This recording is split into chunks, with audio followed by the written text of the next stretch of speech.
বাংলাদেশের কমার্স বা ই-কমার্স ইন্ডাস্ট্রিতে এক্সিস্ট করছে, যেটার মধ্যে একটা বড় ইস্যু হচ্ছে যে মানুষজন ট্রাস্ট করে না। সবাই একজন আরেকজনের সঙ্গে যখন কথা বলে, তখন ১ম কথা যেটা শুরু হয় সেটা হচ্ছে, "চলেন কিছু একটা করি।" "চল কিছু একটা করি।" "চলো কিছু একটা করি।" আমি যদি কিক স্টার্ট করতে চাই একটা অনলাইন বিজনেস, কি মিস্টেক আসলে আমার নরমালি হয়ে থাকে এবং আমরা সেগুলো কিভাবে এভয়েড করতে পারি? Why, what, how কোনটাই আমরা আসলে ডিসাইড না করে আমরা অনেক সময় বিজনেসে নেমে যাচ্ছি। ডিজিটাল যে প্ল্যাটফর্মগুলোতে অনেকে একটা ব্যবসা শুরু করার চেষ্টা করে, একটা ফেসবুক পেজ খুলে ফেলে, একটা ইনস্টাগ্রাম পেজ খুলে ফেলে। সো এইখানে যদি সফল হতে চাই, তাহলে ফার্স্ট স্টেপ আসলে কি নেওয়া উচিত আমাদের? এত বিজনেসেস যখন একই রকম প্রোডাক্ট দিচ্ছে, তখন ১ম যে কাজটা করা, সেই কাজটা হচ্ছে যে শুভেচ্ছা, আমি Asif. Pathao courier presents merchant master class অনুষ্ঠানে আপনাদের সবাইকে স্বাগত। আমাদের আজকের episode digital marketing. Digital marketing নিয়ে কথা বলার জন্য আজকে আমাদের সাথে আছেন একজন অত্যন্ত বিশেষ অতিথি, Bitop Dasgupta, senior vice president of Grey, Bangladesh and Pakistan market. Bitop দার ব্যাপারে যদি বলতে চাই, বিটপ দার vast experience in advertising and digital marketing, এবং গত ১৬ বছর ধরে ইন্ডাস্ট্রিতে আমরা সো মেনি ক্যাম্পেইনস বিটপ দার কাছ থেকে পেয়েছি। এবং ওনার কাছ থেকে আমার মনে হয় আজকে যারা আপনার শ্রোতা, যারা আজকে তরুণ উদ্যোক্তা এই অনুষ্ঠানটি দেখছেন, অনেক ক্যাম্পেইন, অনেক স্ট্র্যাটেজি সম্পর্কে জানতে পারবেন, যেগুলো আপনারা আপনাদের বিজনেসে অ্যাপ্লাই করতে পারবেন। বিটপ দা, আমাদের অনুষ্ঠানে আপনাকে স্বাগত। Thank you. Thanks for inviting me as well. Bitop da, গত ১.৫ দশক ধরে আপনার হাত ধরে আমরা অসংখ্য ভালো ক্যাম্পেইন পেয়েছি মার্কেটে। বাংলাদেশ মার্কেট বলি, দেশের বাইরেও আপনি বিভিন্ন কাজ করেছেন। সো আমাদের এই প্রোগ্রামটার কনটেক্সটে যদি একটু বলি, এটা মূলত তরুণ উদ্যোক্তা বা অ্যাসপায়ারিং এন্টারপ্রেনার যারা আজকে নতুন একটা কিছু করতে চাইছেন, সফল হতে চাইছেন তাদের জন্য। সো আপনার অভিজ্ঞতার থেকেই একটু জানতে চাই যে নরমালি যখন আমরা দেখি আজকে অনেকেই একটা ই-কমার্স বা এফ-কমার্স বিজনেস শুরু করতে চান, তো তারা আসলে ইনিশিয়ালি কি চ্যালেঞ্জের মুখোমুখি হন? মার্কেটিং বা ডিজিটাল মার্কেটিং এর ক্ষেত্রে যদি আমরা বলি। প্রথমত বাংলাদেশের ডিজিটাল স্পেস, যেটা ই-কমার্স বলি, কমার্স বলি, it's a very promising market. এবং আ অনেক জায়গায় বাংলাদেশ আসলে is an example when it comes to online commerce and all that. আ এবং ওই জায়গায় এত প্রমিস আছে ঠিকই, কিন্তু আবার ডেফিনিটলি অনেকগুলো চ্যালেঞ্জও আছে, এবং এই চ্যালেঞ্জগুলো আসলে মানে ১ দশকের বেশি সময় ধরেই আসলে এক্সিস্ট করছে আ এই ইন্ডাস্ট্রিতে। যেমন আমি যদি ১ম এ শুরু করি যে বেশ কয়েকটা সমস্যা বহু বছর ধরেই বাংলাদেশের কমার্স বা ই-কমার্স ইন্ডাস্ট্রিতে এক্সিস্ট করছে, যেটার মধ্যে একটা বড় ইস্যু হচ্ছে যে মানুষজন ট্রাস্ট করে না হুম, হুম। কমপ্লিটলি। হ্যাঁ? এবং ট্রাস্ট করে না বিকজ এর আগে অনেক ইনসিডেন্ট হয়েছে। এরকম অনেক এক্সাম্পলস মানুষ দেখেছে, অনেক জায়গায় রিভিউ শুনেছে, এবং শুনে দেখেছে যে আসলে যেটা বলা হয় সেটা দেয়া হয় না। আমি জানি না দেখেছেন কিনা, মাঝখানে এরকম অনেক মিম কনটেন্ট তৈরি হয়েছে। হুম, হুম, হুম, হ্যাঁ? যেখানে মানে অনেক রকমের কথা বলা হয় যে আমি যা চাই আর আমি যা পাই, হ্যাঁ? হুম। এটা আর অনলাইনে আমি যা যে অর্ডার অনলাইন করি আর অর্ডার করার পরে এরকম পেয়েছি। আমি যা হ্যাঁ। পেয়েছি, হ্যাঁ, ২ টা একই হুম, আসলে, হুম, হ্যাঁ? আমি নায়কের মতো বয়ফ্রেন্ড চাই, কিন্তু হুম, হুম, পাই হচ্ছে অন্য কিছু আরকি, হুম। হ্যাঁ? তো এরকম ব্যাপারটা। সো অনলাইন আর মানে অর্ডার এবং ডেলিভারি একই রকম। সো ধরেন এইরকম একটা ঘটনা আছে। আবার আরেক দিক দিয়ে আ আরেকটা বড় চ্যালেঞ্জ সেটা হচ্ছে যে মানুষজন এই ট্রাস্ট এর পরে গিয়ে অনেক ক্ষেত্রে অনেক সময় আছে যে কাস্টমারদের, স্পেশালি যারা আপনার কাছ থেকে অর্ডার করবে, আ তাদের কাছে আপনি আম অনেক সময় দেখবেন যে তাদের ডিজিটাল লিটারেসির একটা ইস্যু। সেই হুম, ডিজিটাল লিটারেসি ইস্যু হওয়ার কারণে অনেকেই আছে পেমেন্টে গিয়ে এখনো পর্যন্ত দেখা যায় ক্যাশ অন ডেলিভারিতে অভ্যস্ত। হুম? হুম, এটার ২ টা কারণ আছে। অনেক সময় ডিজিটাল লিটারেসি যেমন একটা রিজন, আবার তেমনি আরেকটা বড় রিজন হচ্ছে যে উনারা আসলে বিশ্বাসও করেন না যে আমি আগে টাকাটা দিয়ে দিলে আদৌ আমি প্রোডাক্টটা পাবো কিনা। হুম? হুম, আ সো ওইটার আরেকটা কনসিকুয়েন্স যেটা তৈরি হয়েছে, সেই কনসিকুয়েন্সটা হচ্ছে অনেক সময় দেখবেন যে আপনি আ যদি আপনি ঠিকমতো অর্ডারটা ফুলফিল করেনও, তারপরেও কাস্টমারের কাছে যাওয়ার পর কাস্টমার আপনার কাছে এই জিনিসটা নিচ্ছে না। ফেরত হুম, দিয়ে দিচ্ছে। বিকজ ওর প্রোডাক্টের সময় যে অর্ডারটা করেছে, ওইটাও হয়তো অনেক ফ্লেকি ছিল। অত চিন্তা ভাবনা করে অর্ডার করে নাই, এবং পরে মনে হয়েছে যে আমি আসলে এটা নিতে চাই না। হ্যাঁ? সো রিটার্ন রেটও আরেকটা বড় হুম, চ্যালেঞ্জ, যেটা কিনা মার্চেন্টকে তো আসলে এটার ক্ষতিটা পোষাতে হচ্ছে, বিকজ তার তো অনেক কিছু এর মধ্যে দিয়ে খরচ হয়ে গিয়েছে। হুম। সো মার্চেন্টের ওই প্রবলেমটাও আছে। সো এটাও ধরেন আরেক দিক দিয়ে আরেক রকমের চ্যালেঞ্জ। আ এর বাইরে আরো চ্যালেঞ্জ যেটা আছে যে অনেকেই আসলে বিজনেসটা যখন করতে নামছেন, হুম, আ বিজনেসটা করতে নামার আগে হয়তো সবসময় খুব চিন্তা ভাবনা করে বিজনেসটা করতে নামছেন না। তার কারণে নামার পরে অনেক প্র্যাকটিক্যালিটিস আসলে হিট করে। হুম, মানে ইউজুয়ালি আপনি দেখবেন যে আমাদের একটা রোমান্টিসিজম আছে সবকিছুতেই। এটা হচ্ছে সবাই একজন আরেকজনের সঙ্গে যখন কথা বলে, তখন ১ম কথা যেটা শুরু হয় সেটা হচ্ছে, "চলেন কিছু একটা করি।" হুম, "চল কিছু একটা করি।" হুম, "চলো কিছু একটা করি।" হ্যাঁ?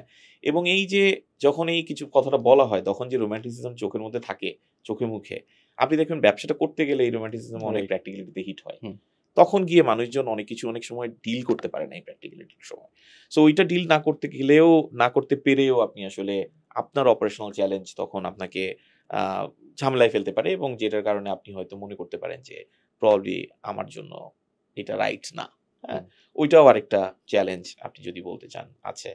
আম এর বাইরে আমার ধারণা আরেকটা বড় ঝামেলা যেটা আমাদের ইন্ডাস্ট্রিতে এইখানে রয়ে গেছে, প্রবাবলি এটা গ্লোবালিও অনেক জায়গায় এটা সত্য।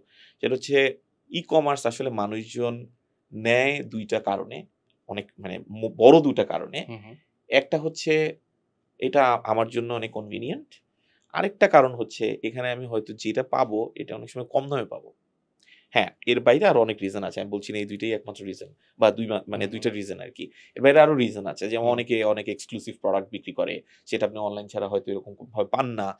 এই দেশে হয়তো ফরমালি বা অফিসিয়ালি এটা লঞ্চ হয় নাই। রাইট। আপনি বা একটা মার্চেন্টের মাধ্যমে এটা পাচ্ছেন। এরকমও অনেক রিজন আছে। বাট ওই ২ টা বড় রিজন আরকি।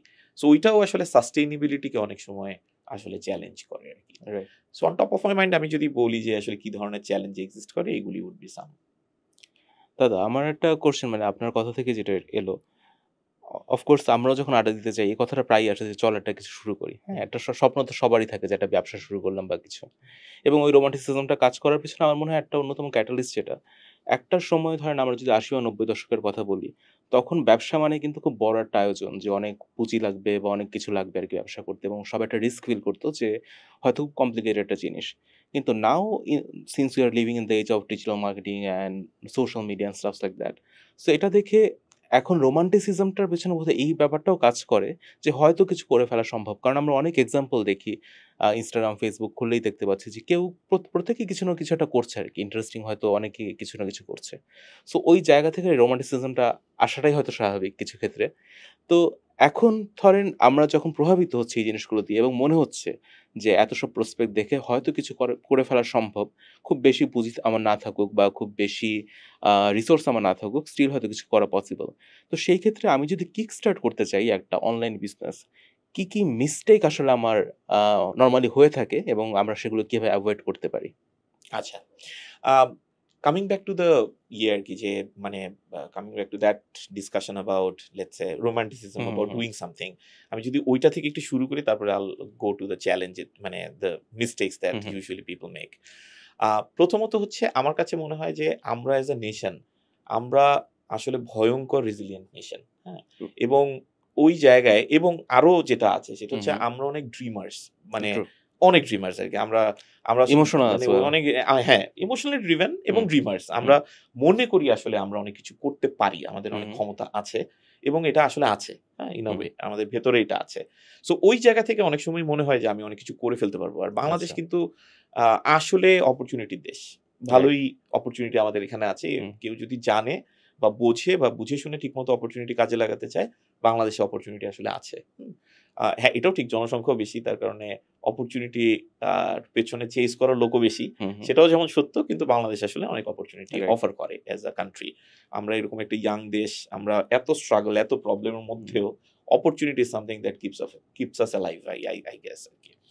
এটা হচ্ছে একটা। হুম, এখন এটা করতে গিয়ে যেটা হয় অনেক সময় সেটা হচ্ছে যে মিস্টেকস যেটা আমরা অনেক সময় তৈরি করে ফেলি মানে করে ফেলি, সেটা হচ্ছে আমরা ভেবে না মানে না ভেবে না চিন্তে আমরা আসলে একটা জিনিসে ঢুকে যাই। হুম, হুম। বিজনেস আসলে ওই যে ভাবিয়া করিও কাজ করিয়া ভাবিও না রাইট। ব্যাপারটা যেটা হুম, বিজনেস আসলে এক্সাক্টলি তাই আসলে। বিজনেসে ভেবে নামা খুব জরুরি। জি, নামার পরে ভাবার থেকে। হুম, হুম? তো ওই জায়গায় আসলে আমি যদি ধরি যে কমন মিস্টেকস যেটা হয় সেটা হচ্ছে আমরা ডিসাইড করি না আগে আমরা বিজনেসটা কি বিজনেস করছি, কেন করছি? হুম, হুম, এই বিজনেস আমাকে আসলে আমার এই বিজনেসটা আসলে কিভাবে করা উচিত? সো why, what, how কোনটাই হুম, আমরা আসলে ডিসাইড না করে আমরা অনেক সময় বিজনেসে নেমে যাচ্ছি। এটা হচ্ছে একরকম হুম, মানে সমস্যা। আরেকরকম সমস্যা হচ্ছে আমরা অনেক সময় গড্ডালিকা প্রবাহে গা ভাসিয়ে দেই। সবাই বলে যে বিজনেস করতে নামো, নামার পর ওই একটু Facebook এ বুস্ট-টুস্ট করো তাহলে বিজনেসের বেচা-বিক্রি নিশ্চয়ই হবে। সো অনেক রকমের ফ্যালাসি ও কাজ করে হুম, যেগুলো আসলে হয়তো লোকমুখে শুনে থাকে মানুষ। মনে করে যে আচ্ছা এটা তো মনে হয় কাজ হয়ে যাবে। হুম, সো ওইখানেও একটু গড্ডালিকার প্রবাহে গা ভাসিয়ে ওইখানেও একটা মিস্টেকটাকে কন্টিনিউ করা বা মিস্টেকটাকে করে ফেলা, এটার একটা টেন্ডেন্সি আসলে অনেক সময় দেখা যায়। এটা কিন্তু আমরা অফলাইন মার্কেটে অনেক সময় দেখি যে এক জায়গাটা কেউ চায়ের দোকান দিয়েছে, হুম। পাশে কদিন পর আরো ৫ টা চায়ের দোকান একই জায়গায় বসে যায়। হ্যাঁ, আমরা একটু মানে এটা হার্ড মেন্টালিটি বলে আরকি। হুম, আমরা হুম, একটু মানে একজন শুরু করলে আমরা তার পেছনে চলে যেতে হুম, পছন্দ করি আরকি। আপনি দেখবেন অনেক ইন্টারেস্টিং হয়। এয়ারপোর্টে এটা আমি অনেক দেখি যে ইমিগ্রেশন লাইনে আপনি যখন দেখবেন যে একটা কাউন্টার খালি, ওইখানে একটা লোকও নাই, ওখানে কেউ গিয়ে দাঁড়ায় না। হুম। সবাই ভাবে ওই কাউন্টারটা অনেক বন্ধ। সবাইকে সেই কাউন্টারগুলোতে দাঁড়ায় যেতে অনেক যেখানে লোক। সো এটা আমার ধারণা, হুম, মানে আপনি এই বিহেভিয়ারটা অনেক হুম, হুম, জায়গায় দেখতে পাবেন আরকি। আপনি যেটা বললেন অফলাইনেও এটা হয়। আমাদের ডেইলি লাইফেও হুম, প্রবাবলি এটা হয়। হ্যাঁ? সো উম ওইটা আছে আরকি যে কেউ একজন কিছু একটা বলছে বা করছে বা মনে করছে apparently যে এটা সাকসেসফুল হচ্ছে, ওইটাকে ফলো করার একটা হুম, হুম, টেনডেন্সি আছে। আপনি দেখবেন যে এটা আমাদের অনলাইন স্পেসেও এটাও হয় যে অনেকেই একই জিনিস বিক্রি করার চেষ্টা করছে।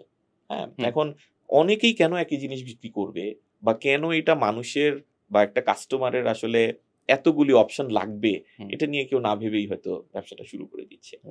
সো বিজনেস আসলে অনেক গোছানো একটা ব্যাপার। ওই গোছানো ব্যাপারটা যদি আসলে আ ঠিক না করি তাহলে চ্যালেঞ্জ থেকে যাবে, মিস্টেকস হতেই থাকবে আসলে। সো বিট অফ দা আপনার কাছ থেকে আমরা যেটা জানতে পারলাম যে একটা তরুণ উদ্যোক্তা যখন ডিজিটালি একটা ব্যবসা শুরু করতে চায় বা একটা নতুন বিজনেস স্টার্ট করতে চায়, কি মিস্টেক তার নরমালি হয়ে থাকে? এবং মিস্টেকসটা যেহেতু আমরা জানতে পারলাম, আমরা হয়তো এটাও ফিগার আউট করতে পারবো যে কিভাবে সেগুলো এভয়েড করা যায়। বাট আমার কোয়েশ্চেন হলো যে এখন ডিজিটাল যে প্ল্যাটফর্মগুলোতে অনেকে একটা ব্যবসা শুরু করার চেষ্টা করে, একটা Facebook পেজ খুলে ফেলে, একটা Instagram পেজ খুলে ফেলে। সো এইখানে যদি সফল হতে চাই, তাহলে ফার্স্ট স্টেপ আসলে কি নেয়া উচিত আমাদের? আম মানে যেকোনো বিজনেস শুরু করতে গেলে এটা অনলাইন হোক, অফলাইন হোক, যেকোনো বিজনেস শুরু করার কিছু আসলে প্রিন্সিপলস দরকার হয় আরকি।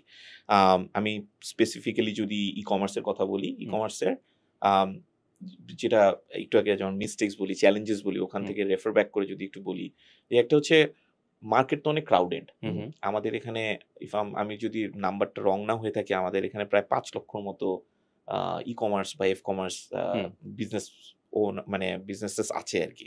সো এইটুকু একটা মানে দেশে আরকি, যেখানে ১৬-১৭ কোটি বা ১৮ কোটি মানুষ আছে। হুম, সেই দেশে আসলে ৫,০০,০০০ বিজনেস অনেক আরকি। হুম, হুম? এত হওয়ার কথা না। তো তার মানে এত পরিমাণ বিজনেস আছে যে আ আপনার জন্য এটা সবচেয়ে বড় চ্যালেঞ্জ যেটা, সেটা হচ্ছে হুম, এই ৫,০০,০০০ এর মধ্যে আপনি কি করে একজন হয়ে উঠবেন। রাইট। মানে দেশে যদি মানে দেশে ৫,০০,০০০ আসিফ আছে। হুম, হোয়াট মেক্স ইউ দি আসিফ, হ্যাঁ? রাইট। এটা তো ইম্পোর্টেন্ট হুম, হুম, আরকি। সো এবং আছে মনে হয় আমার ধারণা ৫,০০,০০০ আসিফ হুম, পাওয়া হুম। যাবে খুঁজে আরকি, আরো হ্যাঁ? বেশি পাওয়া যেতে পারে। বেশি পাওয়া আমি যেতে একটা পারে। গ্রুপ দেখেছিলাম, আমরা সবাই আছি। অনেক সবাই মেম্বার আছে। অনেক সেখানে। মেম্বার্স আরকি। সো ধরেন এইটা সেম ঘটনা আসলে হুম, অনলাইনের ক্ষেত্রেও মানে সত্য আরকি। হুম, সো ওই জায়গায় এত বিজনেসেস যখন একই রকম প্রোডাক্ট দিচ্ছে, তখন ১ম যে কাজটা করা, সেই কাজটা হচ্ছে যে আমি কিভাবে আলাদা হব পুরো ঘটনাটাতে। হুম, এবং সেটার জন্য আসলে কিছু স্পেসিফিক স্টেপস নেয়া খুব জরুরি। যেমন একটা বড় স্টেপ হচ্ছে যে ১ম এ আসলে নিড আইডেন্টিফিকেশন করা। হুম, যে মার্কেট আসলে কি চায় বা কি লাগবে মার্কেটের, বা মানুষের কি প্রয়োজন আছে যেইটা আমি দিতে পারি। হুম, এটা সবার আগের কাজ। কারণ মানুষ আসলে সেটাই কিনে যেটা তার লাগবে। এখন এটা আপনি ২ ভাবেই দেখতে পারেন। একটা মানে কি লাগবে এটা আমি নিজে ফিল করতে পারি। হুম, আবার আপনি আমাকে অনেক সময় এসে ফিল করাতে পারেন। আপনি ভাবছেন আপনার এটা লাগবে না, কিন্তু আপনার এটা লাগবে আসলে। হ্যাঁ? রাইট। এভাবেও করতে পারেন। হুম, আপনি হুম, ২ ভাবেই হতে পারে। So either there is a need or there is a demand creation that happens or need creation that happens. So আপনি ২ ভাবেই করে দেখতে পারেন যে আসলে মার্কেটে এই মুহূর্তে বা মানুষের এই মুহূর্তে কি লাগতে পারে। হুম, এটা যখন আপনি আইডেন্টিফাই করেছেন, তারপরে আপনার দেখা খুব জরুরি যে আসলে এই স্পেসে কে কি অফার করছে।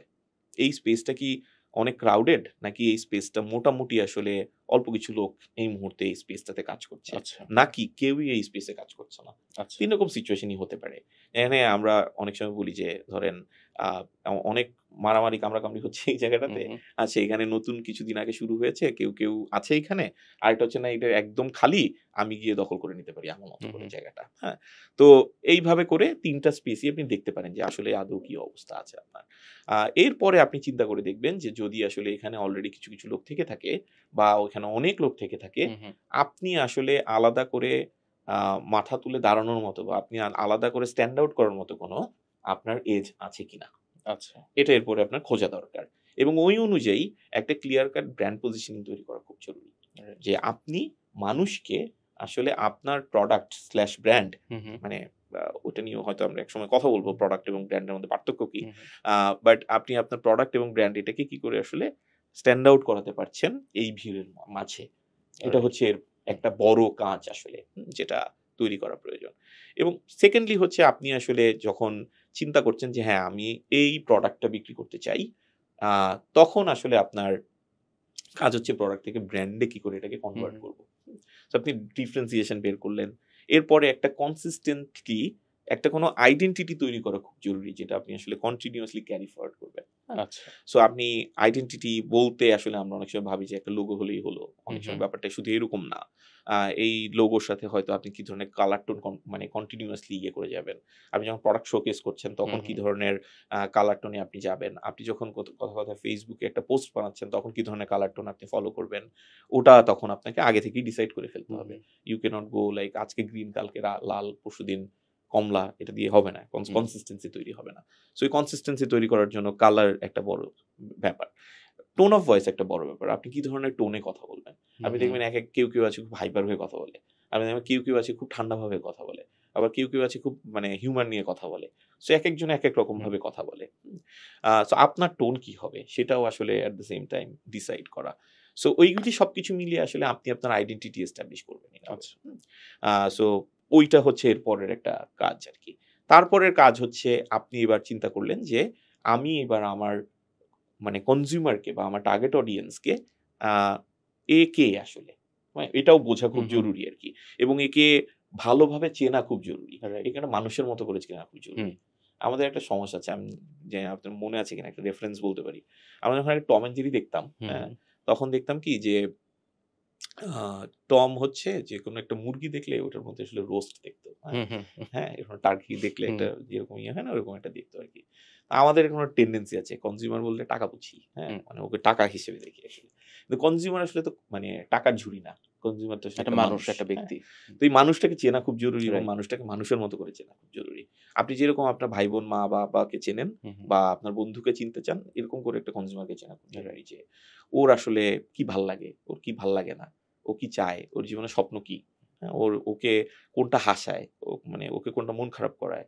এইসব আসলে বোঝা খুব জরুরি আরকি। এবং ওই অনুযায়ী আপনি আসলে কোথায় গিয়ে রোল প্লে করেন, হ্যাঁ? এই একটা মানুষের লাইফে হুম, হুম, আপনি অ্যাজ আ ব্র্যান্ড আসলে কোথায় রোল প্লে করেন? ওইটা বোঝা এর পরের কাজ আরকি। একটা বড় কাজ। ওখানেই আসলে প্রোডাক্ট ব্র্যান্ড হয়ে ওঠে। বিকজ আচ্ছা। প্রোডাক্ট একটা জাস্ট প্রোডাক্ট, এটা হুম, একটা হুম, হার্ড সাবস্ট্যান্স, এটা খুবই মানে হার্ড সাবস্ট্যান্স বলা ভুল, মানে কথা ঠিক হলো না। এটা একটা ফাংশনাল ঘটনা। কিন্তু মানুষ আসলে এই ফাংশনালিটি কিনে না। মানুষ আসলে ইমোশন কিনে। রাইট। মানুষ আসলে একটা কজ কিনে, একটা হুম, হুম, কারণ কিনে বা একটা ইমোশন কিনে আসলে। ওই জায়গা থেকে ওই আপনি মানুষটাকে যখন চিনবেন, তখন আপনি বুঝতে পারবেন যে আসলে উনাকে ওই মানুষটাকে ইমোশনালি কি করে অ্যাপিল করছে উইথ দ্যা প্রোডাক্ট। রাইট। এরপর হচ্ছে এটার কাজ। হুম, অ্যান্ড আপনি যখন এই বেসিক গুলো ঠিক করে ফেলেছেন, এই কাজগুলো একটু মাঝে মধ্যে মনে হতে পারে একটু কঠিন। হয়তো কঠিনও। হুম, এটা হুম, অস্বীকার করার মানে কোনো কারণ নাই যে এটা কাজটা এত সহজ না হয়তো। হুম, কিন্তু এইটা যদি আপনি একটু সময় দিয়ে ঠিক করে ফেলতে পারেন, আপনি দেখবেন অনেক ইজি হয়ে গেছে আপনার এভরিডে অপারেশন। হুম, বিকজ আপনাকে তখন এভরিডে স্ট্রাগল করতে হয় না যে আচ্ছা আজকে আমি আর কি করব? রাইট। এই শুরুর এই অংশটা আপনাকে আসলে মোটামুটি একটা গাইডলাইন তৈরি করে দেয় আরকি। সো এটা খুব ইম্পোর্টেন্ট। আ সো ওই অনুযায়ী আপনি এরপরে কন্টিনিউয়াসলি কাজ করে যাবেন। ওইটা ধরেন আরেক রকম ব্যাপার। এর বাইরে অফ কোর্স আপনি আপনার মতো করে যতটুকু আপনার বাজেট আছে সেই অনুযায়ী আপনি প্রমোশনের কাজ করবেন। হুম, হুম, আ মানে ব্লাইন্ডলি প্রমোশনের কাজ না করা খুব জরুরি। কারণ অনেক সময় আমরা অনেক টাকা খরচ করছি Facebook প্রমোশনের পিছনে। হুম, কিন্তু এটা কাজ করে না। একটা বড় কারণ হচ্ছে আমরা এটা না বুঝেই যেহেতু কনটেন্টটা রেডি করেছি, মানুষটাকে না চিনে কনটেন্টটা রেডি করেছি, ওর কি লাগবে এটা না চিন্তা করে কনটেন্টটা রেডি করেছি। এই কারণে আসলে অনেক সময় মানুষ এটার সঙ্গে কানেক্ট করে না। হুম, তো হুম, আপনি যখন ওগুলো ভেবে চিন্তেই কনটেন্টটা রেডি করেছেন, সেই কনটেন্টটা পসিবিলিটি থাকে অনেক সময় অর্গানিক্যালি কনটেন্টটা কিছু ট্রাকশন পাবে। হুম, আর যদি এর বাইরে আপনি হয়তো কিছু ওকে বুস্ট করতে পারেন, বিকজ আজকের দিনে আবার প্ল্যাটফর্ম গুলাও তো কমার্শিয়াল হুম, নেই। হুম, হ্যাঁ? আ আগে যে পরিমাণ অর্গানিক রিচ আমরা পেতাম, যে কনজিউমার যদি ইন্টারেক্ট করে তাইলে এটা রিচ অনেক ছিল। এখন এটা প্ল্যাটফর্ম গুলা অনেক সময় এটাকে লিমিট করে ফেলে ইচ্ছা করে নিজের প্রফিটের জন্য। সো ওই জায়গায় কিছু খরচ আপনাকে হয়তো করতেই হবে। কিন্তু সম্পূর্ণ ভরসাটা, বিশ্বাসটা আ খরচের উপর না করে কনটেন্টের উপর করা খুব জরুরি। রাইট। এইটা হচ্ছে এর পরের কাজ। আর অফ কোর্স আরেকটা কাজ তো আছেই যে choosing the right partners in your value chain. হুম, হুম। যার কাছ থেকে নিচ্ছেন, যার সঙ্গে কাজ করছেন, যাকে দিয়ে ফুলফিলমেন্ট করছেন, রাইট পার্টনার্স বোঝা খুব জরুরি আরকি। এগুলি মনে হয় কিছু স্টেপস যেগুলি ফলো করা অবশ্যই উচিত। দাদা প্রমোশনের প্রসঙ্গটা যেহেতু আসলো, জি। যেহেতু আমাদের এই প্রোগ্রামের অডিয়েন্স মূলত তরুণ উদ্যোক্তা, ইয়াং এন্টারপ্রেনার্স তারা। সো তাদের কাছ থেকে আমরা প্রায়ই একটা কোয়েশ্চেন পাই যে, "is there any kind of strategy যেটাকে আসলে একটু low budget but high impact strategy বলা যেতে পারে?" ফর এক্সাম্পল আ আমি যদি একটু বলি যে Elon Musk. So Elon Musk তার যে কোম্পানি টেসলা ইটস ভ্যালুয়েশন এর দিক থেকে maybe $1 trillion business right now. But there's a saying in the industry যে তাদের marketing budget is $0, right? So $0 marketing budget নিয়ে they become a $1 trillion industry or something like that. So এলন মাস্কের ক্ষেত্রে একটা কি স্ট্র্যাটেজি হিসেবে যেটা কাজ করেছে তার পার্সোনাল ব্র্যান্ডিং। মাস্কের যে ফ্যান বেস তাদেরকে মাস্কেটিয়ার্স বলে কোনো কারণে। তো তারাই হচ্ছে নিজ দায়িত্বে এলন মাস্ক যখনই যা কিছু করে, SpaceX হোক বা Tesla হোক, হোয়াটএভার হি ইজ ডুইং তারা এটা একটা অনলাইন মানে সোশ্যাল মিডিয়াতে এমন একটা বাজ তৈরি করে ফেলে যে তার millions of dollar marketing budget এখানে বেঁচে যায়। সো এসব কিছু ইন্সপায়ারিং বা অফবিট স্টোরিজ তো আমরা দেখি মার্কেটে। কিন্তু যারা ইয়াং এন্টারপ্রেনার তাদের কমন যে জিজ্ঞাসা, "আমার তো খুব বেশি বাজেট নাই। আমি জাস্ট হয়তো অল্প কিছু টাকা নিয়ে ব্যবসাটা শুরু করছি। সো এখানে হয়তো হেভি কোনো অ্যাড রান আমি এখন করতে পারব না।" সো এই ক্ষেত্রে তার জন্য হাই ইমপ্যাক্ট মার্কেটিং স্ট্র্যাটেজি কি হতে পারে ডিজিটালি?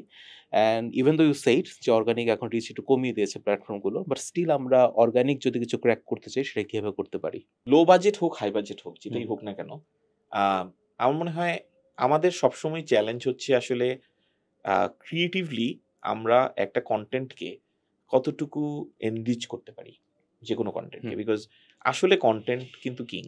আপনি একটা বাজে কনটেন্টের পিছনে মানে ৳১০,০০,০০০ ঢাললেও কোনো লাভ নাই। ওই হুম, কনটেন্টের কিছু হবে না আসলে। ওই content can give you so much. হুম, আবার যদি আপনি একটা ভালো কনটেন্ট বানান এবং ওটার পিছনে খুব বেশি খরচ নাও করেন, হুম। তারপরেও ওই কনটেন্ট থেকে আপনাকে আসলে ভালো রিটার্ন দিতে পারে ইন টার্মস অফ আচ্ছা। Engagement and all that. So মানে spending time, energy, resources, whatever you hmm, have hmm. on content is the way to go. আচ্ছা। যদি এটা করতে পারি আমরা, বিকজ কনটেন্ট মানে অনেক দিন ধরেই বলা হয় content is the king. Content is the king, হ্যাঁ? রাইট। সো এই ব্যাপারটা এখনো সত্য এবং হুম। আমার ধারণা এই ব্যাপারটা অনেক বছর ধরে, অনেক ডিকেডস, কনটেন্ট কিন্তু সেঞ্চুরিজ ধরে যেটা এটা সত্য স্টিক থাকবে। করে যায় হুম, আরকি মাথায় সেটা ডাজন্ট ম্যাটার কত বছর পার হয়ে গেলে সেটাই। এখনো মাথায় থেকে এটা যায়। এটা সত্য। যেমন ওই মাছের রাজা ইলিশ বাতির রাজা ফিলিংস আমরা হুম, এখনো মনে করি কিংবা আপনার যে ক্যাম্পেইন ৪ ছক্কা হই, হই হুম। সেগুলো এখনো আমাদের মাথায় আছে কিন্তু। হ্যাঁ, হ্যাঁ সেটাই। হুম, সো কনটেন্ট যদি আসলে ভালো হয়ে যায় তাইলে কিন্তু যেমন আপনি ৪ ছক্কা হৈ, হৈ বললেন। হুম, আমার মনে আছে এটার পিছনে আমরা খরচ করেছিলাম $15,000 টোটাল। হুম। টোটাল এই অ্যাক্টিভেশন সহ। মিডিয়াতে ৳১ খরচ করি নাই। আচ্ছা। ৳১ না। পুরোটাই আমরা করেছি অন গ্রাউন্ড এ যতটুকু খরচ এইটুকু এবং $১৫,০০০ কিন্তু আইসিসির মতো একটা ইভেন্টের হ্যাঁ, জন্য একটা কিছুই ওয়ার্ল্ড না। কাপ ক্যাম্পেইনের জন্য একটা কিছুই ওয়ার্ল্ড না। কাপ ক্যাম্পেইন এর জন্য কিছুই না। সো হুম, কত তখনকার দিনে হিসাব করলে ৳১০-১২ লাখ টাকা হবে আরকি। হুম, হুম? যে সময় আমরা করেছি।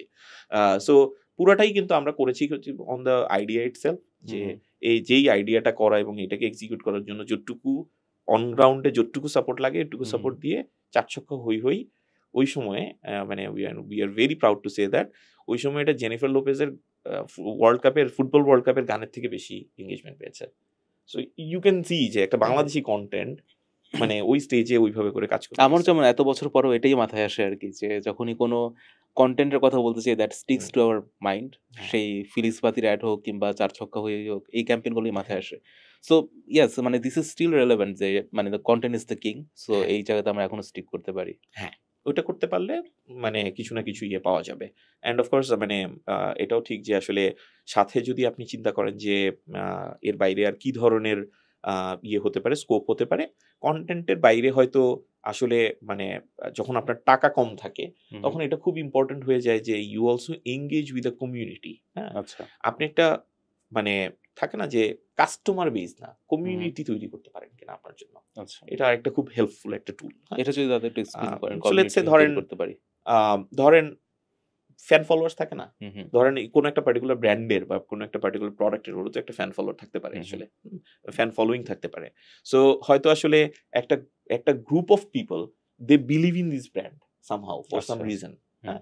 এলন মাস্কের টেসলার কথা বললেন এটাও এভাবেই শুরু হইছে আসলে। হুম, হুম, যখন মানে আ এটা এটা এটা কেন আসলে মানুষ বিশ্বাস করে? Because of the cause itself. হুম, যেই পারপাস থেকে এটা আসছে। বিকজ আমরা তখন সাস্টেইনেবিলিটি নিয়ে কথাবার্তা মাত্র শুরু করেছি।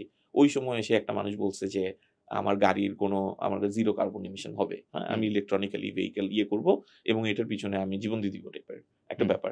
তো যখন এটা বলে তখন you believe in that cause, হ্যাঁ? আজকে এসে তারপরে এটা ট্রাম্পের অ্যাসোসিয়েশনের কারণে কোথায় গিয়েছে, that's a different issue.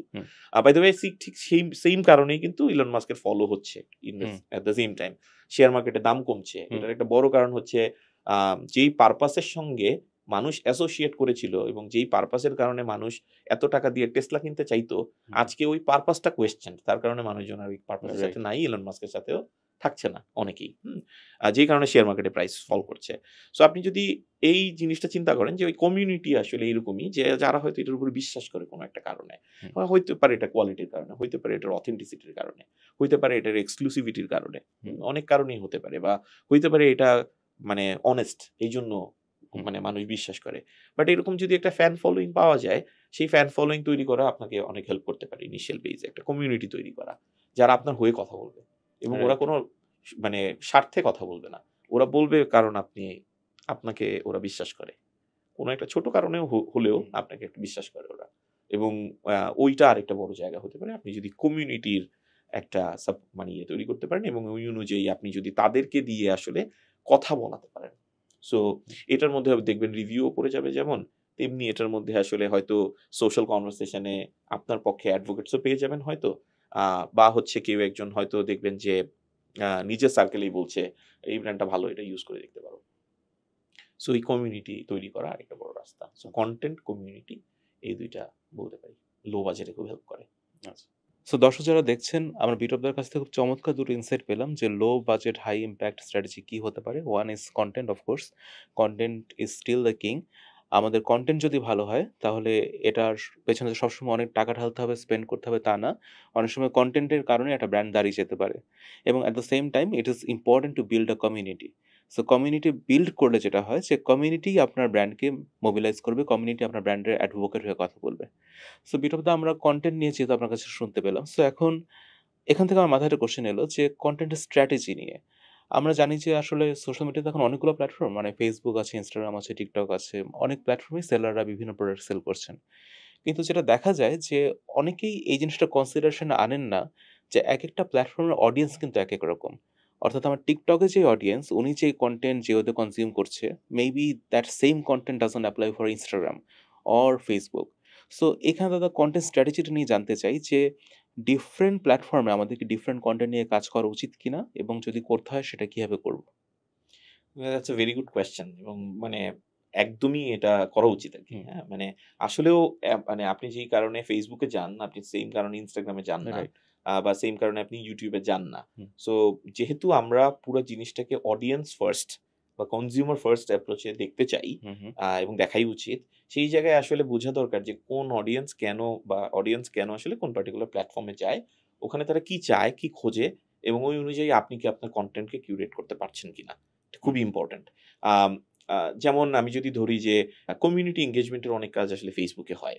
Hmm, but আবার এট দ্য সেম টাইম আপনি যদি Instagram এ যান, ওইখানে অনেক visually pleasing and all that, হুম, হুম, যেখানের মধ্যে মানুষ অনেক aesthetic inspiration and all that এইসব দেখে হুম, আরকি, বা ইন্সপিরেশন না ঠিক, বা অ্যাস্থেটিক্যালি গুড, নাইস হুম, এরকম হুম, জিনিসপত্র দেখে।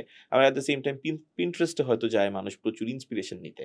সো ওটার হুম, রোল হয়তো কমপ্লিটলি আলাদা। হুম, বা YouTube এ অনেকে অনেক রিভিউ-টিভিউ দেখে, হ্যাঁ? হুম, এটাও হয় আবার। আবার লং কনটেন্ট ও দেখে অনেক হুম, সময়। সো একেক জায়গায় একেক রকম নিড আছে এবং ওই অনুযায়ী কাজ করা খুব জরুরি। আ এবং মানে আপনার ওয়ান সাইজ ফিটস অল এটা কখনোই কনটেন্টের ক্ষেত্রে কাজ করে হুম, না। সো আপনার একটা কোর থট হয়তো থাকতে পারে একটা কনটেন্টের ক্ষেত্রে। হুম, একটা কোর আইডিয়া আপনি ভাবতে পারেন। কিন্তু ওই কোর আইডিয়াটাকে কি করে ডাইসেক্ট করবেন বিভিন্ন প্ল্যাটফর্মের আ ধর্ম এবং আ মানুষের বিহেভিয়ার হুম, অনুযায়ী, হুম। সেইটা আপনাকে আসলে কনটেন্টের ক্ষেত্রে স্ট্র্যাটেজিতে মাথায় রাখা খুব জরুরি। তো আমরা কনটেন্ট স্ট্র্যাটেজি নিয়ে যেহেতু জানতে পারলাম যে কোন প্ল্যাটফর্মে কি ধরনের কনটেন্ট দেওয়া উচিত, এবং প্রায়র টু দ্যাট কি ধরনের চিন্তাভাবনা নিয়ে এই প্ল্যাটফর্মগুলো ইউটিলাইজ করা উচিত। সো এখানে আরেকটা প্রশ্ন আসে যে এখন যেহেতু অজস্র ডিজিটাল ব্র্যান্ড আমরা দেখি, অনলাইন ই-কমার্স সেলার্স আমরা দেখি। সো অনেকেরই একটা প্রশ্ন আসে যে অথেন্টিসিটি নিয়ে। সো এই ক্ষেত্রে আমার যেটা মনে হয় যে একটা ব্র্যান্ডের জন্য it's very important to build a trust. So এই ট্রাস্টটা আমরা কিভাবে বিল্ড করতে পারি? আহ প্রথমত হচ্ছে মাথায় রাখা যে আমি ওভার প্রমিস করব না। বা আমি আসলে মানে আমি অনেস্টি নিয়ে ব্যবসাটা করতে চাই। এটা খুব ইম্পোর্টেন্ট। রাইট। এবং সেই অনুযায়ী আসলে আপনি সেটাই প্রমিস করেন মানুষকে। হুম, এটা খুব ইম্পোর্টেন্ট। স্বপ্ন দেখাতে পারেন, কিন্তু ভুল স্বপ্ন দেখানো যাবে না। এটা আচ্ছা। খুব ইম্পোর্টেন্ট। তো আ ওই জায়গায় এটা ১ম কাজ। যে হুম, আপনি হুম, যদি নিজের ব্যাপারে নিজের ব্যবসার প্রতি অনেস্ট না হন, তাহলে আপনি আসলে এখানে ট্রাস্ট বিল্ড করতে পারবেন না। হুম, বিকজ মানুষ ১ বার ২ বার টোপে পড়বে, কিন্তু এরপরে আর মানুষ বুঝে যাবে। হুম, এবং এটা ছড়ায় আসলে যে এই পেজকে ট্রাস্ট করা যাবে না। এরা এটা দেয় না। এটা ছড়াবে আসলে। সো ওই জায়গায় ১ম কাজ হচ্ছে এটা। ২য় কাজ যেটা হতে পারে সেটা হচ্ছে নতুন ব্র্যান্ডকে মানুষ আসলে ইউজুয়ালি বিশ্বাস করতে চায় না। একদম নতুন ব্র্যান্ড যদি হয়। এবং এটার একটা বড় কারণ হচ্ছে যে ওর কোনো ক্রেডেনশিয়াল নাই, ওর হুম, রিভিউ নাই, ওর পেছনের কোনো স্টোরি নাই। হুম? সো ওই জায়গায় বিশ্বাস করতে খুবই স্কেপটিক থাকে মানুষজন। ওই জায়গায় আপনি আসলে কি করে এই বিশ্বাসটা আর্ন করতে পারেন যে না, এট লিস্ট আমাকে একটা সুযোগ দেন। হুম, মানে নতুন কাউকে তো সুযোগ দিতে হবে। যেভাবে অনেক সময় বলে না যে চাকরি চাওয়ার সময় যারা নিউ জয়েনার অনেক সময় জোক করে বলে যে ভাই নতুন চাকরিতেও আপনি ১ বছর এক্সপেরিয়েন্স চেয়েছেন। তাহলে হুম, আমি যারা মাত্র বের হইছি ইউনিভার্সিটি থেকে, আমি কি করে এক্সপেরিয়েন্স হুম, দেখাবো? হুম, ব্যাপারটা এরকমই আসলে। আপনার তো একটা সুযোগ চাইতে হবে। হুম, তো এই সুযোগটা চাওয়ার জন্য ১ টা ২ টা রাস্তা যেটা হতে পারে, সেটা হচ্ছে যে ধরেন ১ম এই হচ্ছে আ আপনি কে? একটা মানে ব্র্যান্ড তো ইউজুয়ালি মানে খুবই সফটওয়্যার একটা ব্যাপার, হ্যাঁ? এবং এই সফটওয়্যার ব্যাপারে এই ব্র্যান্ডের পেছনে কোন মানুষটা আছে, ওই মানুষটা নিজেকে যদি দেখায় যে এই ব্র্যান্ড আসলে এই মানুষগুলা হুম, হুম, বা এই লোকটা, হুম, ওইটা অনেক সময় একটা ইনরোড তৈরি করতে পারে। হুম? এখন এখানে মানে ব্র্যান্ড আর মানে ওনার কিন্তু এক না। হুম, কিন্তু ইনিশিয়াল স্টেজে মানুষকে দেখানো যে এই ব্র্যান্ডের পেছনেও আসলে যেই মানুষগুলো আছে, সেই মানুষগুলা এরা। এটা অনেক সময় হেল্প করে। আচ্ছা। হ্যাঁ? সো আপনি হয়তো লাইভে গিয়ে আ আপনি আপনার প্রোডাক্ট এর মানে কথা বলতে পারেন, ব্র্যান্ডের হুম, হুম, গল্প বলতে পারেন। আপনি কি অফার করছেন সেটা বলতে পারেন। সো এটা অনেক সময় হেল্প করে। আ সেকেন্ডলি আরেকটা জিনিস অনেক সময় হেল্প করতে পারে, সেটা হচ্ছে আ খুবই ন্যানো ইনফ্লুয়েন্সার্স। ন্যানো আচ্ছা। ইনফ্লুয়েন্সার্স মানে হচ্ছে যে ধরেন একদিকে আমরা চিনি যে মেগা ইনফ্লুয়েন্সার্স আছে যাদের লক্ষ, লক্ষ কোটি হুম, হুম, মতো ফ্যান্স। হুম, এর পরের স্টেজে আবার কিছু আছে যাদের হয়তো হাজারে ফ্যান আছে। হ্যাঁ? মানে আবার এর মধ্যে এরকম কিছু ইনফ্লুয়েন্সারও আছে যাদের হয়তো খুবই ছোট একটা সাব বেস আছে। হুম, হয়তো ৫,০০০ ফ্যান ফলোয়ার আছে, ১০,০০০ ফ্যান ফলোয়ার আছে। বাট এই ৫,০০০ বা ১০,০০০ ওকে খুব বিশ্বাস করে। আচ্ছা, ওর সাথে খুবই ইমোশনালি কানেক্ট করে এবং ওয়ান টু ওয়ান কানেক্ট করে হয়তো। আচ্ছা, সো এইরকম মানুষজন যারা আছে, এদের সাথে পার্টনার আপ করা ইস অলসো আ গুড আইডিয়া। আচ্ছা। বিকজ ওর একটা কোর ফ্র্যাঞ্চাইজি আছে, হুম, কোর হুম, কোহর্ট আছে এবং এই কোর কোহর্ট আসলে ওকে যা বলবে, ওইখানে ওরা যদি মানে ওর রিকমেন্ডেশন যদি থাকে, তাহলে there is a possibility যে কনভার্শন রেট হায়ার হবে। হুম, হ্যাঁ? বিকজ আপনি টিভিতে আপনাকে ফর এক্সাম্পল সাকিব আল হাসান কিছু একটা বলা হুম, ভার্সেস আ আপনার আপনি হয়তো কোনো একটা মানুষকে ফলো করেন বিকজ ওই মানুষটার কথা হয়তো শুনতে আপনার ভাল লাগে। হুম, ওই মানুষটা যে গল্পগুলা বলে এটা আপনার শুনতে খুব ভাল লাগে। হুম, ওই মানুষটা এসে যদি আপনাকে এসে বলে যে এই জিনিসটা কিন্তু ভালো। there is a possibility আপনি সাকিব হুম, আল হুম, হাসানের থেকে ওই লোকটার কথা বেশি শুনবেন। রাইট। বা ওইটার কোয়ালিটি বেটার আপনার হুম, কাছে আরকি ওই রিকমেন্ডেশন এর। সো ওইটা আরেকটা বড় জায়গা যেটা হুম, মাইক্রো ইনফ্লুয়েন্সার ধরে আপনি হয়তো শুরু করতে পারেন। খরচ কম হয় বাট হুম, অথেন্টিক থাকে অনেক আরকি। এইটা আরেকটা রাস্তা ট্রাস্ট বিল্ড করার। ৩ নাম্বার যেই জায়গাটা আপনি মানে এই ধরনের ক্ষেত্রে খুব হেল্প করে আরকি, নতুন brand, com budget and all hmm, that. এটা হচ্ছে আপনি যেই পার্টনারদের সঙ্গে কাজ করছেন। কারণ যেকোনো একটা বিজনেস তো আসলে একার না। একটা হুম, হুম, বিজনেস তো আসলে অনেকগুলা পার্টনারের সাথে কোলাবোরেশন করে তৈরি হয়। তো আপনি ধরেন মানে আপনি যে প্রমিসটা করছেন কনজিউমারকে, সেই প্রমিস থেকে আপনি যখন এটা ডেলিভার করতে যাবেন, তখন এই পার্টনারগুলির সাপোর্ট ছাড়া আপনি তো পারবেন না হুম, আসলে। সো যখনই এই পার্টনাররা আপনার সঙ্গে ইন সিঙ্ক থাকবে না, তখনই আপনি আসলে আপনার প্রমিসে ফেইল করবেন আরকি। সো এইজন্য লেটস সে আপনি যদি বলেন যে আমি যার কাছ থেকে আপনি সোর্স করছেন হুম, বা যার সাথে আপনি কনটেন্ট ক্রিয়েট করছেন বা যার থ্রুতে আপনি ডেলিভারি ফুলফিলমেন্ট করছেন, হুম, এই সবকিছুই আসলে আপনার সঙ্গে সিঙ্কে থাকা খুব জরুরি এবং এদের সবার রিলায়েবিলিটি খুব ইম্পোর্টেন্ট একটা রাইট। ব্যাপার, হ্যাঁ? আ যেমন ধরেন মানে আমাদের এই ইন্ডাস্ট্রিতে আমরা অনেক সময়ই দেখি যে order fulfilment is a big issue. হুম, এবং ওই অর্ডার ফুলফিলমেন্ট এর জায়গায় যদি আপনি আসলে একটা রাইট পার্টনার না নেন, তাহলে কিন্তু হলো না। কারণ আপনার ব্র্যান্ড Facebook এ মানুষ দেখেছে হুম, এবং আপনার ব্র্যান্ডের সঙ্গে মানুষের লাস্ট মাইলে ইন্টারেকশন কিন্তু একটা ডেলিভারি ম্যানের রাইট, মাধ্যমে হবে। রাইট, এখন সেই ডেলিভারি ম্যান আপনাকে যত প্রফেশনালি সার্ভ করবে, তত আপনার গুড ফিলিং হবে as a customer right. With that brand, hmm, হ্যাঁ? সো ওই জায়গায় একটা right delivery partner, solid delivery partner মানে চুজ করা খুব জরুরি। অ্যান্ড আমি এখানে আসছি বলে না, বাট আমার কাছে মনে হয় যে পাঠাও কুরিয়ার, আমি একই ইন্ডাস্ট্রির মানুষ, আমি জানি অনেক কিছু এই কোম্পানিটা সম্পর্কে। সো ওইখান থেকে আমি বলতে পারি যে আসলে Pathao courier is one of the most reliable partners for delivery আর কি। সো ওই জায়গায় এই ধরনের একটা সলিড পার্টনার চুজ করা, ১০ বছর ধরে কাজ করে আসছে, এরকম একটা চুজ করা খুব ইম্পর্টেন্ট আর কি। তো দর্শক, আপনারা যারা অনুষ্ঠানটা দেখছেন, আমরা বিটপদার কাছ থেকে খুব চমৎকার ৩ টা ইনসাইট পেলাম যে একটা ব্র্যান্ডের ট্রাস্ট কিভাবে আমরা বিল্ড করতে পারি। নাম্বার 1, ব্র্যান্ডের একটা হিউম্যান ফেস ডেভেলপ করা। নাম্বার 2, ন্যানো ইনফ্লুয়েন্সারদের সহযোগিতা নেওয়া। এবং নাম্বার 3, অফকোর্স আপনার ব্র্যান্ডটাকে যারা এন্ড মাইলে বা লাস্ট মাইলে গিয়ে পারসিভ করছে, আপনার কাস্টমারদের সাথে কিন্তু একটা ডেলিভারি এজেন্ট তাদেরই মূলত যোগাযোগ করছে। সো ওই জায়গাটাতে এনশিওর করে যে আপনি রাইট ডেলিভারি পার্টনার বা এনি আদার স্ট্র্যাটেজিক পার্টনার যারা আপনার বিজনেসের, তাদেরকে আপনি সঠিকভাবে যাচাই বাছাই করে তাদের উপর রিলাই করছেন। ট্রাস্টওয়ার্দি যারা পার্টনার আছে তাদের সাথে কাজ করছেন। সো বিটপদা, আমরা খুব কমন একটা প্রশ্ন আমাদের মার্চেন্ট বেস বা মার্চেন্ট গ্রুপগুলোর কাছ থেকে পেয়ে থাকি। সেটা হলো যে অনেক সময়ই তারা একটা ডিলেমার মধ্যে থাকে যে নতুন একটা ফেসবুক পেজ খুলেছে বা নতুন একটা অনলাইন আউটলেট খুলেছে ফর আ বিজনেস। সো এখানে তাদের প্রাইমারি ফোকাস কি হওয়া উচিত? শুরুতেই কি তারা সেলস ফোকাস থাকবে নাকি ব্র্যান্ড ডেভেলপ করবে? সো অনেকে যেটা দেখা যাচ্ছে খুব কুইক সেলসের জন্য ১ম পোস্টই যেটা থাকে ফেসবুক পেজে যে কতগুলো প্রোডাক্টের ছবি দিয়ে তারা সেলস বুস্ট করতে যাচ্ছে। So is this the right strategy নাকি ব্র্যান্ডের প্রতিও আমাদের ইকুয়ালি গুরুত্ব দেওয়া উচিত একটা ডিজিটাল প্ল্যাটফর্মে? আহ এইটা আসলে ইদার অর না, মানে ২ টা আলাদা আসলে না। ২ টা রাইট। একসাথেই থাকতে হবে। হুম, হুম। এবং একটা বড় কারণ হচ্ছে যে সেলস আপনাকে মোটিভেট করবে অ্যাজ আ সেলার, হুম, আর ব্র্যান্ড কনজিউমারকে মোটিভেট করবে অ্যাজ বায়ার। সো আসলে ২ টা যদি না ঘটতে থাকে, তাহলে হয়তো কিছুদিন পর আপনি দেখবেন যে আচ্ছা ব্র্যান্ড বানিয়ে যাচ্ছি কিন্তু সেলস হচ্ছে না। হুম, আপনি ডিমোটিভেটেড হয়ে যাবেন অ্যাজ আ সেলার, অথবা আপনি ওদিকে খালি সেল করে যাচ্ছেন, কনজিউমার ইন্টারেস্টেড হবে না আপনাকে কেনার ব্যাপারে। হুম। সো ওই জায়গায় আসলে ২ টা একসাথেই হতে হবে। এবং আচ্ছা। আজকের দিনে এটাও মানে আ সত্য যে আপনার ব্র্যান্ডই আসলে আপনার বিজনেস। আপনি যদি ব্র্যান্ড না তৈরি করতে পারেন, আপনার বিজনেস কখনোই সাস্টেইনেবল হবে না হুম, আসলে। হ্যাঁ? এবং আপনি দেখবেন যে আপনাকে ভয়ংকর পরিমাণে টাকা বার্ন করতে হচ্ছে ব্র্যান্ডটাকে বা বিজনেসটাকে বাঁচিয়ে রাখতে হলে। ব্র্যান্ডকে না, বিজনেসকে বাঁচিয়ে রাখতে হলে। হুম, বিকজ আপনি ব্র্যান্ড বিল্ড করেন নাই। রাইট। সো আ এখানে আ আমরা যদিও অনেক রেজিলিয়েন্ট, শুরুতে বলছিলাম, আমরা হুম, অনেক হার্ড ওয়ার্কিং রেজিলিয়েন্ট মানুষ, আমরা অনেক ড্রিমার্স। আমরা আবার এট দ্য সেম টাইম আমরা অনেক ইমপেশেন্ট ও আরকি। হ্যাঁ? তো হুম, হুম, ওই সময় আসলে অনেক সময় যেটা হয় যে ব্র্যান্ড বিল্ড করতে একটু সময় লাগে। ব্র্যান্ড সবসময় একটা লং টার্ম গেম হুম, হুম, আসলে, বা লং টার্ম একটা এন্ডেভার। ওই জায়গায় ব্র্যান্ডের রিটার্ন খুব তাড়াতাড়ি আসে না।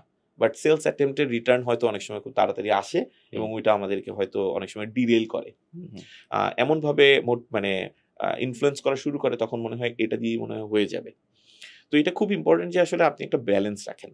আপনি যখন লং টার্ম ব্র্যান্ড বিল্ড করছেন, তখন আপনি আবার শর্ট টার্মে কি করে একটু সেল করে বেরিয়ে আসতে পারছেন, যেটা আপনার বিজনেসের ফুয়েলকে ধরে রাখবে, হুম, হুম। সেই ফর্মুলা ক্র্যাক করা খুব জরুরি। একটা ব্যালেন্স বিটুইন দ্য 2। আচ্ছা। এটা খুব জরুরি। আদারওয়াইজ আপনি আসলে আ মানে ওই যে থাকে না যে অনেক থ্রাস্ট দিয়ে কিছুদিন হয়তো সেল করতে হুম, পারবেন, হুম, বাট এটা আসলে আপনাকে গোইং ফরওয়ার্ড হয়তো হেল্প করবে না আসলে। আচ্ছা। আমরা একটা এক্সাম্পল দেখেছি কোভিড টাইমে। হুম, হুম, আম আ আমাদের একটা ইয়ে ছিল আরকি। মাঝখানে অনেকদিন performance marketing on its own খুব কথা হতো। হুম, হুম, হ্যাঁ? যে if you have a proper media planning, তাহলেই আসলে আপনি আপনার কমার্স এনশিওর করতে হুম, পারবেন, হুম, বা আপনি বেচাবিক্রি এনশিওর করে ফেলতে পারবেন। কিন্তু এরপরে গিয়ে একটা সময় দেখা গিয়েছে যে কোভিডের টাইমে যারা আসলে কখনো মানে আ কি বলে যে ঐরকমভাবে বিজনেস করতে পারছিল না, ওই সময় দেখা গিয়েছে যে ব্র্যান্ডই আসলে ওদেরকে বাঁচিয়ে রেখেছে। রাইট। আদারওয়াইজ ও হয়তো obsolete হয়ে যেত। হুম, হুম, ও হয়তো কোভিড এর পরে রিভাইভ করতে পারত না। রাইট। গ্লোবালি এরকম অনেক ব্র্যান্ডের এক্সাম্পল আছে। Airbnb is one of them, হ্যাঁ? হুম, হুম, এবং এটা নিয়ে কেস স্টাডি অ্যান্ড আর্টিকেলস অনেক কিছুই হুম, হুম, বেরিয়েছে যে কি করে আসলে ট্রাফিক বেড়ে গিয়েছে যখন ও পারফরম্যান্স মার্কেটিং এ ৳১ খরচ করে নাই। রাইট। মানে জাস্ট বিকজ অফ দ্য মানে the power of the brand, ও হুম, হুম, আসলে অনেকদিন ধরে ওইটা চালিয়ে গিয়েছে আরকি। সো এরকম অনেক কিছুই আছে। সো ব্র্যান্ড মেইনটেইন করা, বিল্ড করা খুব জরুরি। আবার এট দ্য সেম টাইম আপনি কিছু সেলস অ্যাটেম্প্ট নিবেন, বুস্টিং করবেন, সেটাও সত্য। বাট ২ টাই মানে করে দুটো যাওয়া আলাদা জরুরি। প্রসেস না, একই প্রসেসের মধ্যে পড়ছে আরকি। হ্যাঁ। রাইট। সো আমরা অনুষ্ঠানের প্রায় শেষ পর্যায়ে চলে এসেছি। সো আমার লাস্ট একটা প্রশ্ন আপনার কাছে। যেহেতু এই অনুষ্ঠানটার যারা কনজিউমার, যারা ভিউয়ার, তারা সবাই আসলে ইয়াং এন্টারপ্রেনার, নতুন কিছু করার চেষ্টা করছেন। সো এখন ডিজিটাল মার্কেটিংকে আমরা যেভাবে পারসিভ করি এবং ২ বছর আগে যেভাবে করতাম, অনেকটাই কিন্তু চেঞ্জ এসেছে।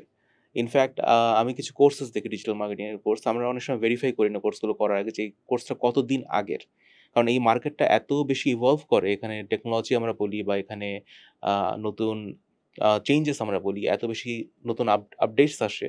সো সেইখানে ইট ইস ভেরি ইম্পোর্টেন্ট যে আমরা আপডেটেড থাকছি যে একদম recent technology, recent tools and usage এগুলোর উপর। সো 2025 এর প্রেক্ষাপটে যদি দাদা আপনার কাছে জানতে চাই, যারা আজকে তরুণ উদ্যোক্তা, ডিজিটাল মার্কেটিং সম্পর্কে জানতে চাচ্ছেন, শিখতে যাচ্ছেন, তাদের আসলে ঠিক কিভাবে জার্নিটা শুরু করা উচিত? এবং একই সাথে একটা কাউন্টার প্রশ্ন চলে আসে যে এখনকার ডিজিটাল মার্কেটিং কিন্তু অনেকটাই এআই ইনভলভড। সো এখানেও তারা আসলে কিভাবে নিজেদেরকে এডুকেট করতে পারে? আম একটা মানে তো অবশ্যই রাস্তা হচ্ছে যে আসলে আ মানে কোর্স করতেই পারি আমরা। হুম, এবং কোর্স করাই উচিত, জানা উচিত।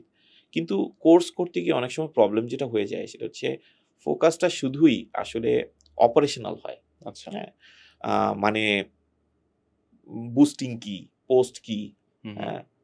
পেইড সার্চ কি, হুম, সিপিসি কি, সিটিসি কি এইসব মানে তো শুধু যথেষ্ট না আরকি। এইটুকু মানে হুম। ইয়ে করা, ওটা চিন্তা জাস্ট করা। থিওরিটিক্যাল একটা ওটা নলেজ। জাস্ট একটা থিওরিটিক্যাল নলেজ এবং হুম, আপনি এটা ডিজিটাল স্ফিয়ারে আপনি কিছু জানেন, কিছু জার্গনস হুম, হুম, শিখবেন। হুম। বাট দ্যাটস নট এভরিথিং আরকি। রাইট। সো ওই জায়গা থেকে এটাও বোঝা খুব বা এটার সম্পর্কে লার্নিং নেওয়াও জরুরি যে অ্যাকচুয়ালি ব্যবসা এবং ব্র্যান্ড কি করে তৈরি করতে হয়। হুম, হুম? সো আমরা পুরা ফোকাসটা অনেক সময়ই শুধুই ডিজিটাল মার্কেটিং এর একটা কোর্স, একটা ফেসবুকও করায়, গুগলও করায়। হুম, সবাই ফ্রি করাচ্ছে অনেকে। অনেক হুম, কিছু হুম, অনেক সার্টিফিকেটস আছে। বাট এইটাকে যদি আপনি ব্লেন্ড না করেন with the other side of it, hmm, other hmm, side of the business, তাহলে ওই শুধু ওইটুকু লার্নিং দিয়ে আসলে খুব বেশি দূর আগানো কষ্টকর। রাইট। বলব না কেউ কোনোদিন হবে না। হুম, হুম, এটা পৃথিবীতে এরকম নিশ্চিত বলে কিছু নাই। হুম। কেউ হয়েও যেতে পারে। বাট মোস্ট লাইকলি ওটা অ্যাক্সিডেন্টাল। এক্সেপশনাল হুম? একটা কেস। অ্যাক্সিডেন্টাল, হুম, এক্সেপশনাল, ফ্লুক হুম, যেভাবেই বলেন আরকি। সো ওইটা হওয়ার সম্ভাবনা আছে। সো ওই জায়গায় কিভাবে বিজনেস এবং ব্র্যান্ড বিল্ড করা যায়, হুম, প্লাস কি করে ডিজিটাল মার্কেটিং এর ফাংশনাল অ্যাসপেক্ট গুলি জানা যায়, এই ২ টা শিখা খুব জরুরি। এবং আমি নিশ্চিত এরকম ভালো অনেকগুলি প্ল্যাটফর্ম আছে যেখানে আপনি গিয়ে এটা শিখতে পারেন। পেইড প্ল্যাটফর্ম আছে, ফ্রি প্ল্যাটফর্ম আছে। বাট অথেন্টিক কিনা খুব ইম্পোর্টেন্ট আ এটা জানা এবং প্রফেশনালদের হেল্প নেয়া যেতে পারে। আ সেটা যে কোনো ফর্মে হতে পারে বাট প্রফেশনালদের হেল্প নেয়া যেতে পারে। যারা কিনা এটাতে আপনাকে হয়তো গাইড করতে পারবে। হুম, আ হুম, সেটাও আরেকটা জায়গা হতে পারে। আর এআই এর ক্ষেত্রে ব্যাপারটা হচ্ছে যে মানে আ এ এ এটা খুব বোঝাও এগেইন খুব জরুরি আপনি এআই কে কি একটা চাপ হিসেবে নিচ্ছেন কিনা জীবনে। হুম, মানে অনেকে মনে করে যে এআই আমার অনেক সমস্যার সমাধান করে দিবে। অনেকে মনে করে যে এআই আমাকে রিপ্লেস করে ফেলবে। অনেকে অনেক কিছু মনে করে। হুম, বাট আসলে বুঝা দরকার এআই এক্সাক্টলি আপনার জন্য কি করতে পারে। হুম? আ আমরা এআই কে অনেক সময় শর্টকাট হিসেবে ধরছি যেটা রং আমার কাছে মনে হয়। আ কারণ এআই আর হিউম্যান ২ টা আলাদা ঘটনা হুম, হুম, এবং আ এআই আপনাকে এখানে এমপ্লিফাই করতে, এলিভেট করতে হেল্প করতে আসছে।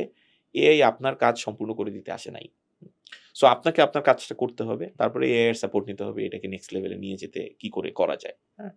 ফর এক্সাম্পল আপনি অনেক অনেক থিংকিং করলেন, অনেক কিছু ভাবলেন। ভেবে হয়তো এআই আপনাকে হেল্প করতে পারে যে, আচ্ছা আমি তো ১০ রকমের ভাবনা আছে আমার কাছে। এআই থেকে আমি সাপোর্ট নেই যেটাতে এটাকে স্ট্রিমলাইন করা যায় কিভাবে।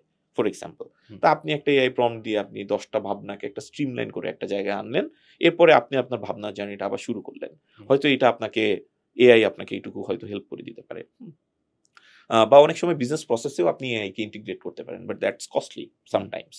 বাট হ্যাঁ, আজকে অবশ্যই এটাও ঠিক যে এরকম প্রচুর সলিউশনস আছে, প্রচুর কোম্পানিজ আছে যারা এখানেও অপটিমাইজ করার চেষ্টা করছেন যে কি করে কম টাকায় আ আপনাকে এআই সলিউশন দিতে পারে। হুম? হুম, সেটাও আসলে অনেক রকমের সলিউশনস হয়তো আছে, পার্টনার আরকি। হুম, সো এরকম পার্টনার হয়তো আপনি খুঁজতে পারেন। তো এআই এর ক্ষেত্রে ব্যাপারটা হচ্ছে এটাই যে আপনার আসলে বুঝা দরকার ১ম এ এআই এক্সাক্টলি কিভাবে আপনাকে হেল্প করতে পারে আপনার রাইট। প্রসেসে। সো যেকোনো বিজনেস করতে গেলেই ক্লারিটি থাকা খুব জরুরি। রাইট। সো দর্শক যারা এতক্ষণ আমাদের সাথে ছিলেন, সবাইকে আন্তরিক ধন্যবাদ। নেক্সট এপিসোডে আমরা নতুন কোনো টপিক নিয়ে আসছি, নতুন কোনো অতিথির সাথে। আমাদের আজকের অতিথি ছিলেন Biplab Dasgupta, senior vice president of Grey. বিপ্লবদার কাছ থেকে আমরা একটি ব্র্যান্ড নিয়ে কিভাবে কাজ করা যেতে পারে, ডিজিটাল মার্কেটিং নিয়ে কিভাবে কাজ করা যেতে পারে এবং একই সাথে একটা অনলাইন ব্যবসা শুরু করার ক্ষেত্রে কি জিনিস আমাদের মাথায় রাখতে হবে সবকিছুই জানতে পেরেছি। আশা করছি এই জিনিসগুলো আপনারা আপনাদের ব্যবসাতে এপ্লাই করতে পারবেন এবং এখান থেকে আপনারা বেনিফিটেড হতে পারবেন। বিপ্লবদা, আমাদের অনুষ্ঠানে আজকে আসার জন্য আপনাকে আন্তরিক ধন্যবাদ। আর আপনার জন্য অনেক, অনেক শুভকামনা। হ্যাঁ, ধন্যবাদ আপনাকেও। মানে খুবই ভাল লাগলো এখানে এসে কথা বলতে পেরে। আশা করি আ যারা শুনছেন আ তাদের জন্য যদি একটু হলেও কাজে লাগে, আ আমার খুবই ভাল লাগবে অবশ্যই। ধন্যবাদ।